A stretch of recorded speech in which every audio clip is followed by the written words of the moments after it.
tetaplah maju ke depan. Itulah yang akan kita lakukan untuk melanjutkan pembelajaran kita kali ini. Baik, pemikiran ekonomi Islam kontemporer. Ini materi keempat, ekonomi Islam, di mana sebelumnya kita sudah mempelajari ekonomi Islam klasik, pemikiran ekonomi Islam klasik. Sedikit review ya, bahwa pemikiran ekonomi Islam klasik oleh Al-Ghazali, Abu Yusuf, dan Abu Ubaid itu sama sekali tidak ditinggalkan, dan itu menjadi dasar para pemikir Islam kontemporer untuk mengembangkan sistem perekonomian Islam yang dirasa sesuai dengan kondisi saat ini. Nah, memang pada saat era klasik ke era kontemporer saat ini, dari pemikir klasik sampai kepada pemikir kontemporer ini, sistem ekonomi Islam mengalami tidur panjang, istilahnya begitu.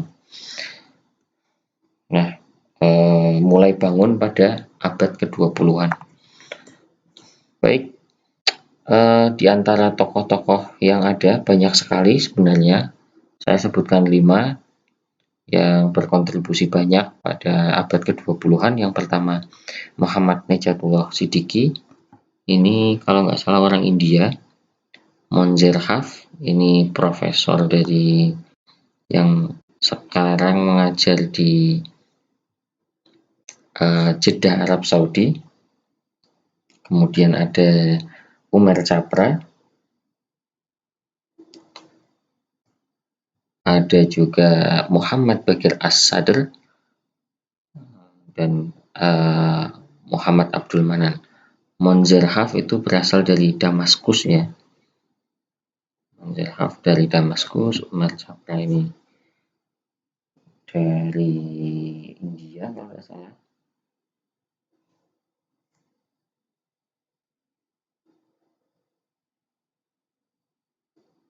Ya, ayahnya bernama Abdul Karim Chapra. Ini tepatnya dari Pakistan. Oke, kita langsung saja.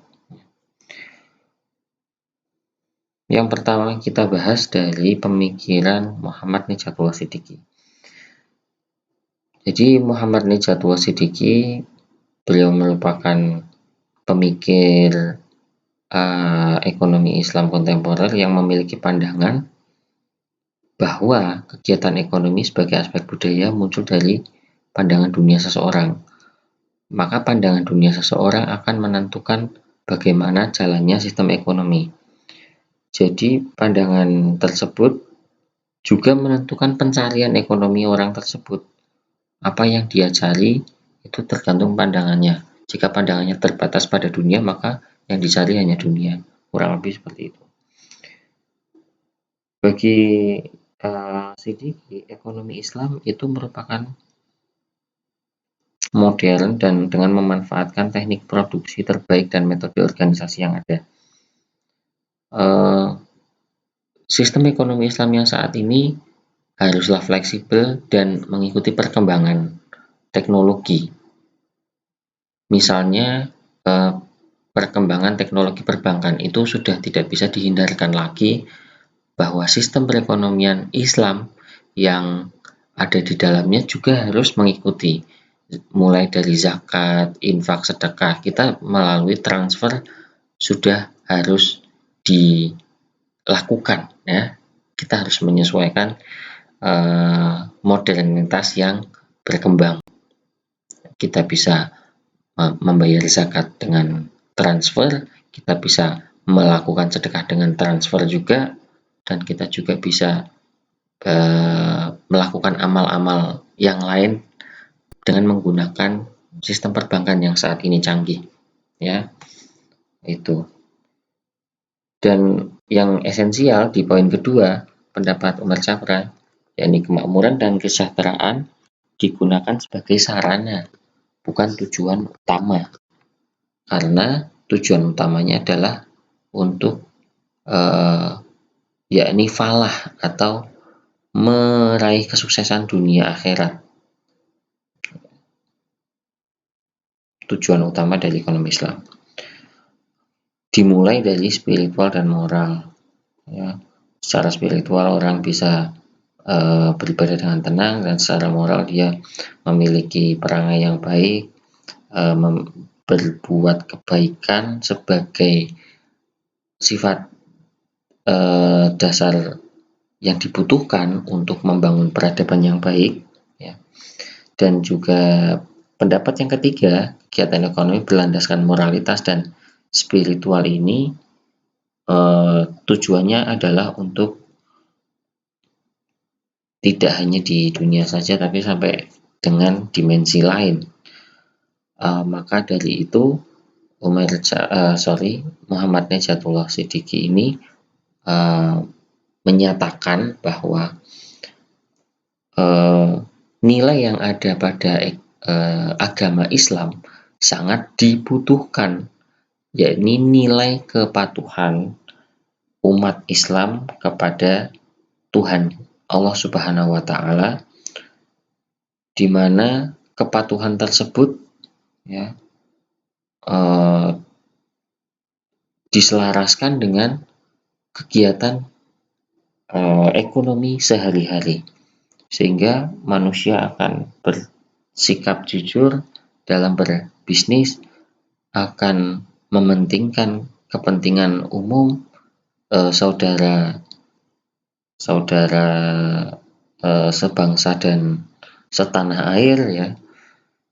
Tidak hanya seiman saja, karena memang sistem ekonomi Islam tidak diperuntukkan untuk Muslim saja, ya, bahkan dikembangkan juga di negara-negara non-Muslim. Ya, sudah beberapa kali saya sampaikan hal itu. Nah, kritik Muhammad Najatullah Siddiqi terhadap konsep manusia rasional sangat tajam, ya, bahwa manusia rasional itu hanyalah khayalan, sedangkan beliau lebih menerima sebagai Islamic man, lebih masuk akal. Ini bisa didiskusikan, ya, kenapa manusia rasional itu khayalan atau rasional economic man itu khayalan. Sebelum terjadi perbedaan pendapat, ya, saya sampaikan pendapat saya.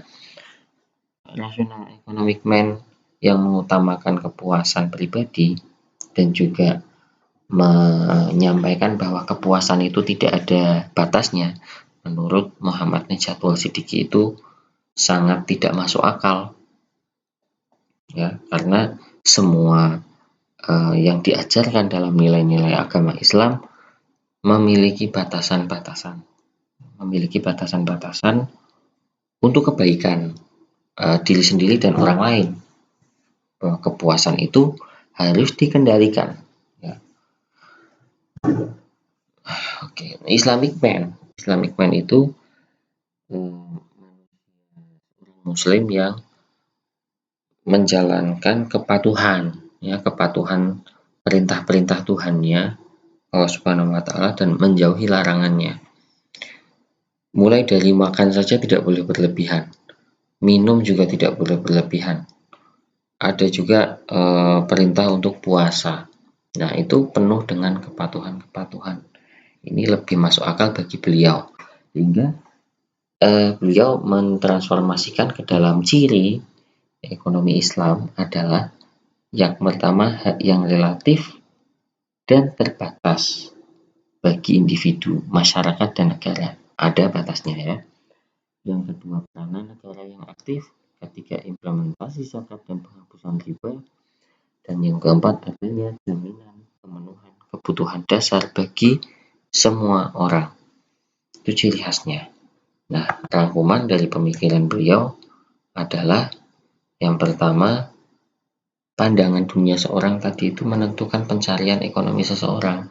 Artinya kegiatan ekonomi sebagai sebuah aspek budaya muncul memang dari pandangan dunia seseorang. Ya, jika seseorang terbatas pada dunia, maka dunia saja yang diperoleh. Sebatas materi, ya hanya dapat materi saja, non materinya nggak dapat. Nah, harusnya seimbang. Kemudian yang kedua, bahwa Al-Quran As-Sunnah sudah memberikan paradigma yang jelas tentang ekonomi Islam.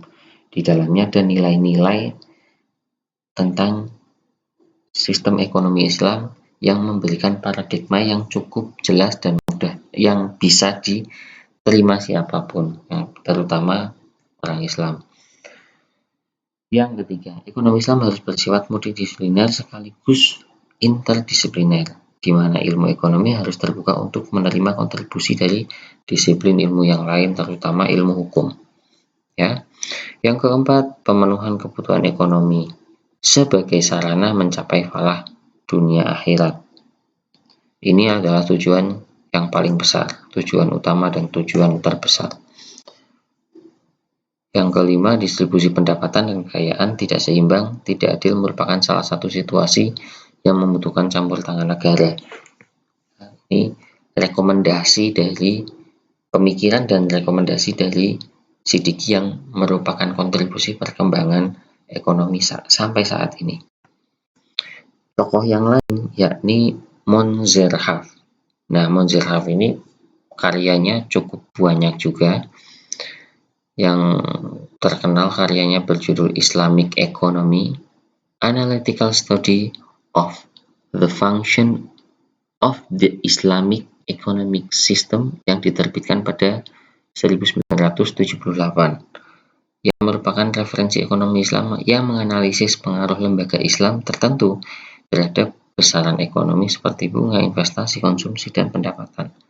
Karyanya tersebut merupakan permulaan analisis matematika dalam ekonomi Islam, yaitu sesuatu yang telah memberikan dorongan kepada para ahli ekonomi Islam yang cenderung matematis saat ini. Haf memandang ekonomi sebagai bagian dari agama, tidak terlepas dan selaras, seiring, seia sekata, berjalan sejajar. Ya.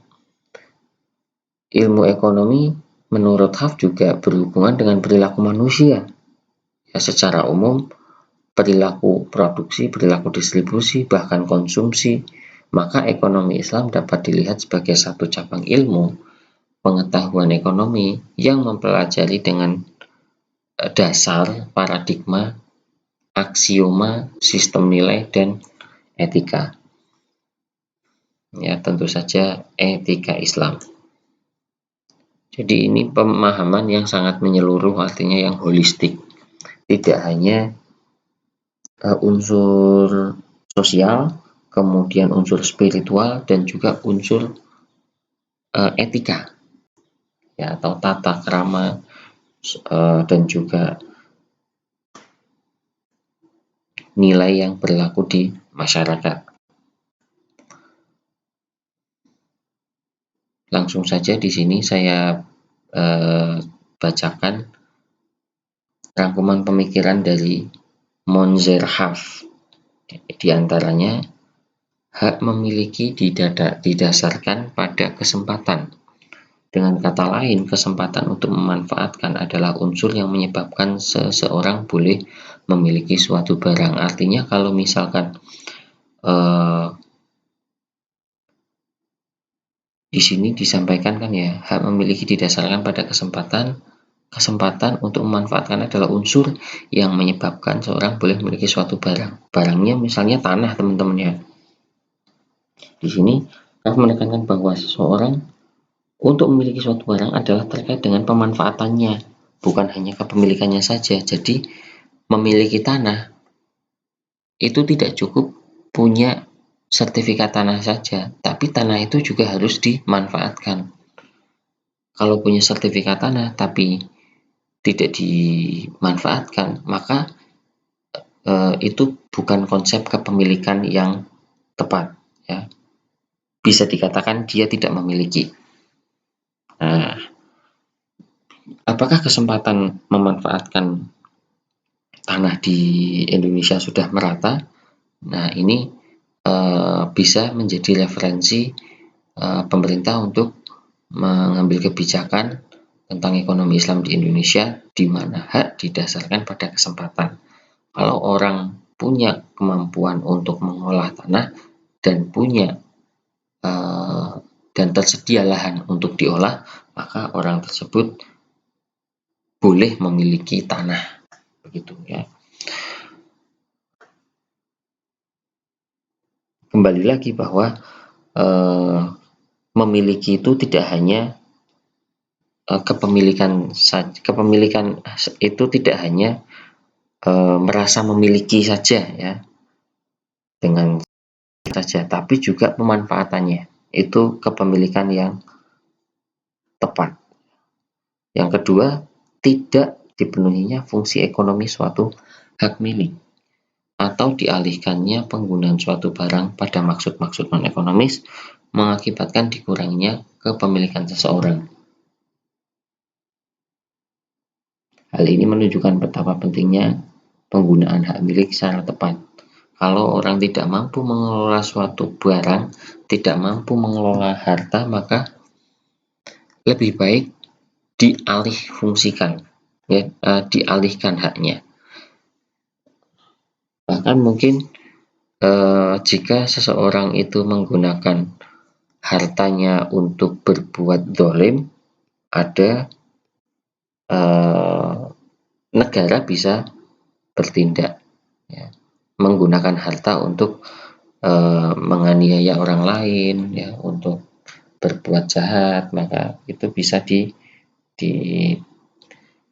dikendalikan oleh pemerintah secara hukum dan juga secara ekonomi. Pemerintah turun tangan untuk mendistribusikannya.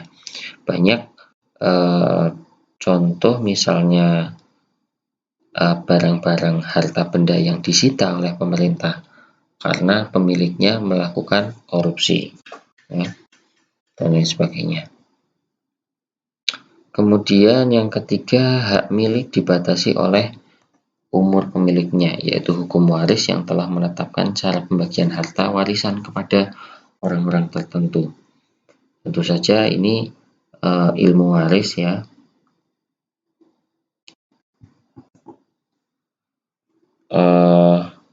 Ilmu waris itu intinya mengingatkan manusia bahwa harta itu tidak dibawa mati, dan selain itu mengingatkan bahwa manusia itu hanya sementara hidup di dunia, yang mana harta itu akan lebih bermanfaat untuk generasi penerusnya, bisa dimanfaatkan untuk belajar, untuk menggali ilmu anaknya ya, untuk membangun keluarga yang terdidik dan juga memiliki martabat yang baik ya. Semua itu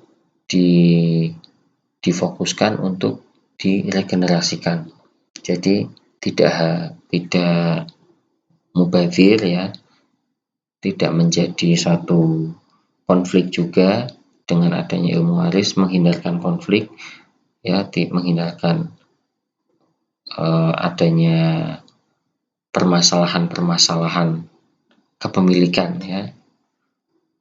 Jadi ilmu waris itu memang ada dalam sistem ekonomi Islam yang perlu kita pelajari dan kita dalami dari ahlinya nanti ya, ahli waris, ahli ilmu waris, bukan ahli waris. Nah, yang keempat masih ada ya sebenarnya pemikiran Haf ini, yakni barang-barang tertentu seperti sumber daya alam tidak dapat dimiliki secara pribadi tetapi milik masyarakat secara keseluruhan. Nah, ini slide-nya nggak jalan ya, kita tunggu sebentar sambil nunggu slide-nya jalan. Tentang kepemilikan tanah, kemudian alih fungsi, ini perlu kita refleksikan. Artinya, apakah di lingkungan kita ada permasalahan yang demikian ya, lahan yang terbengkalai, kemudian kebijakan pemerintah baru-baru ini mungkin yang kaitannya dengan pertanahan sertifikasi tanah. Nah, ini perlu juga diikuti dengan sertifikasi kemampuan seseorang dalam mengolah tanah, karena tidak mungkin kalau tidak seimbang, semuanya harus seimbang ya. Tokoh yang ketiga ini menjadi referensi banyak dosen-dosen, yakni Muhammad Umar Chapra.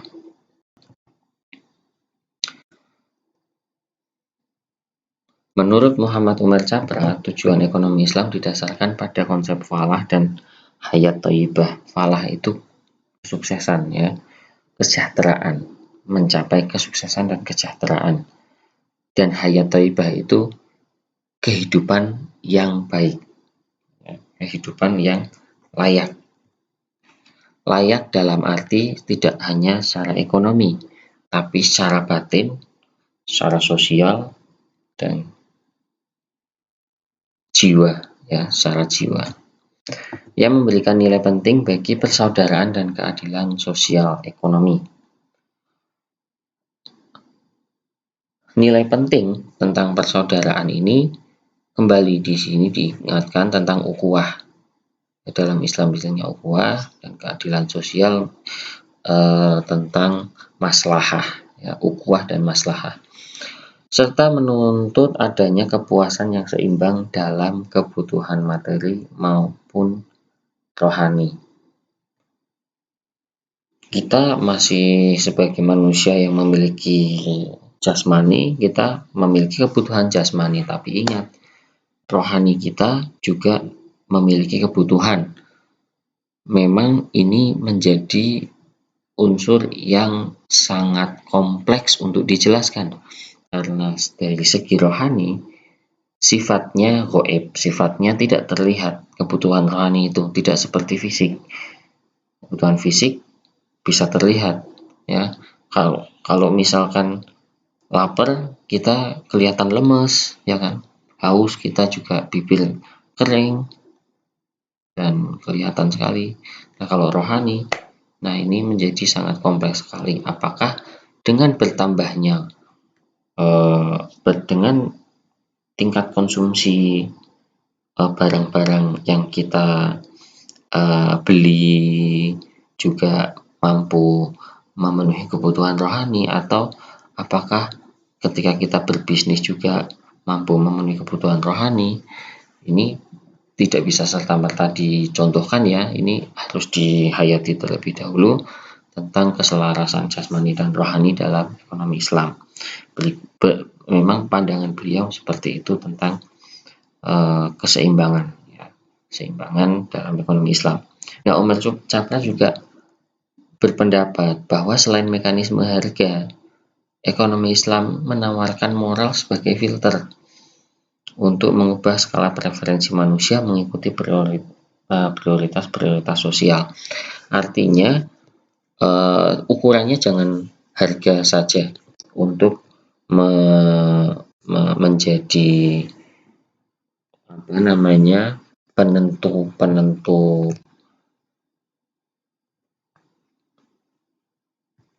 interaksi sosial masyarakat ya. Jika kita memiliki satu kemampuan, biasanya kita cenderung membeli barang dengan harga yang lebih tinggi daripada orang yang di bawah kita. Itu mekanisme harga ya, mekanisme harga yang mempengaruhi mekanisme sosial. Nah, ini dibantah oleh Umar Chapra. Jangan hanya itu, tapi moral juga. Artinya orang yang membeli barang yang murah sekalipun belum tentu menggambarkan status sosial orang tersebut. Begitu ya, dan kita tidak bisa membeda-bedakan ya, tidak bisa membeda-bedakan hanya dari pemisahan mekanisme harga. Kita bisa melakukan satu diferensiasi yang diatur oleh pemerintah. mulai dari subsidi, ya terutama subsidi. Jadi subsidi itu untuk orang yang membutuhkan, ya kan? Mulai dari subsidi LPG 3 kilo, subsidi bahan bakar minyak dan lain sebagainya. Kalau hanya dengan mekanisme harga saja, orang bisa tetap beli minyak bersubsidi walaupun dia mampu, ya kan? Tapi harusnya tanpa disuruh pun orang itu akan secara moral mengetahui kemampuannya, maka dia harus membeli sesuai kemampuannya, membiarkan barang-barang konsumsi subsidi ya dikonsumsi oleh masyarakat yang membutuhkan, tidak kemudian dihabiskan jatah untuk orang yang sebenarnya yang lebih membutuhkan.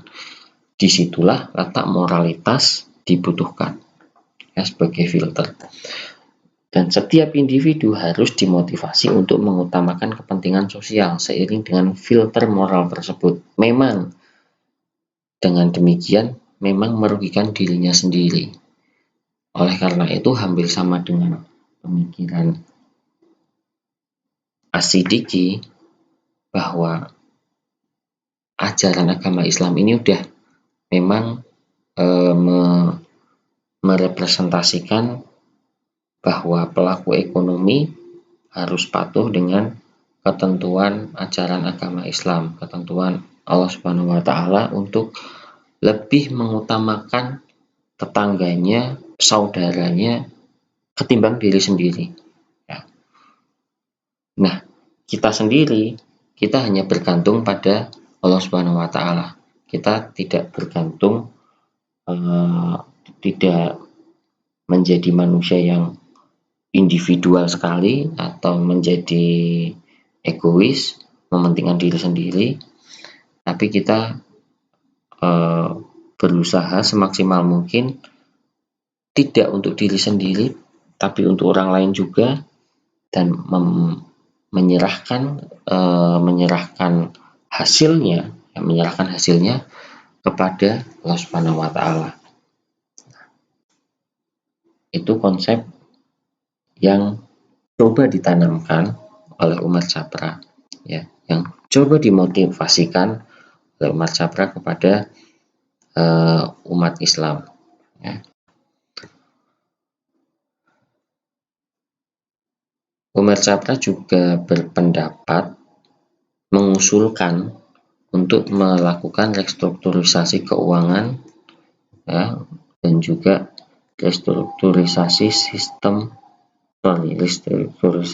ekonomi. Restrukturisasi ekonomi yang dimaksud adalah berupa mengubah preferensi konsumen, melakukan reformasi keuangan, dan juga melakukan iklim investasi. Melakukan restrukturisasi iklim investasi.